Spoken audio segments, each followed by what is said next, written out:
జనగామ జిల్లా సీఎం రేవంత్ రెడ్డి సభలో కొందరు మహిళలు ఆందోళన చేయడం కలకలం రేపింది.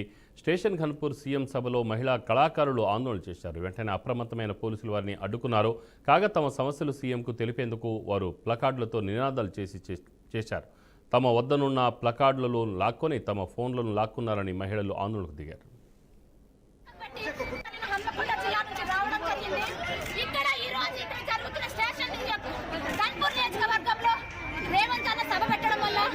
మేము ప్రత్యేక తెలంగాణ రాష్ట్రం కోసం పాటుపడిన నిరుద్యోగ కళాకారులమండి.